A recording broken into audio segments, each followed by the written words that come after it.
આપણે ઉનાળુ પાક હોય, શિયાળુ પાક હોય કે ચોમાસું, ખાસ કરીને ચોમાસું અને શિયાળુ પાક દરમિયાન આપણે જે સરકારી ખાતર હોય છે, જેની અંદર ડીએપી હોય, યુરિયા હોય, પોટાશ હોય, જે સરકારી ખાતર સપ્લાય થાય છે, એની અંદર આપણે શોર્ટેજ હોય ને એને કારણે ખાતર નથી મળતા, જેથી કરીને આપણે પ્રાઇવેટ કંપનીના ખાતર લેવા પડે. ત્યાં આપણે હલકી ગુણવત્તાવાળા ખાતર પણ આવતા હોય છે ઘણી વખત પ્રાઇવેટમાં, અને આપણે પૈસામાં પણ લૂંટાતા હોય છે.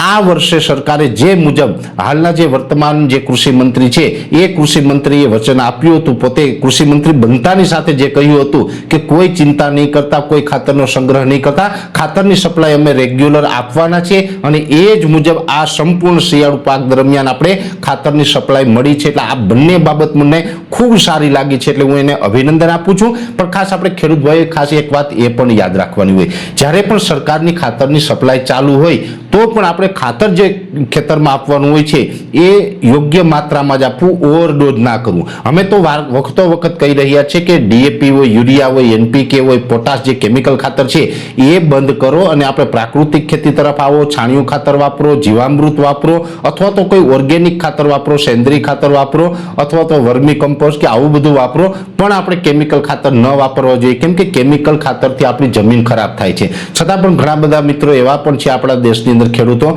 કે જે જાતે ખેતી નથી કરતા, કોન્ટ્રાક્ટ બેઝ ઉપર આપે છે, ફાર્મે આપે છે, ભાગીએ આપે છે, હાંખે આપે છે. એટલે પછી જે ભાગ્યું રાખનાર હોય એ ફરજિયાત આગ્રહ રાખતા હોય કે અમારે કેમિકલ ખાતર જ વાપરવું છે, અને એને મજબૂરીમાં વાપરવું પડતું હોય તો પણ દરેક ખેડૂત ભાઈઓને મારી એક વિનંતી છે, ઓવરડોઝ ન કરવું. જો આપણે ઓવરડોઝ કેમિકલ ખાતર, પછી ડીએપી, એનપીકે, યુરિયા, પોટાશ, કોઈ પણ કેમિકલ રાસાયણિક ખાતર છે એ ઓવરડોઝ કરીએ તો એ ખાતર આપણી જમીનમાં જાય, એ જમીનની અંદર અળસિયા અને સૂક્ષ્મ બેક્ટેરિયા હોય એને મારી નાખે છે, ને આપણી જમીન છે એની ફળદ્રુપતા ઘટાડે છે.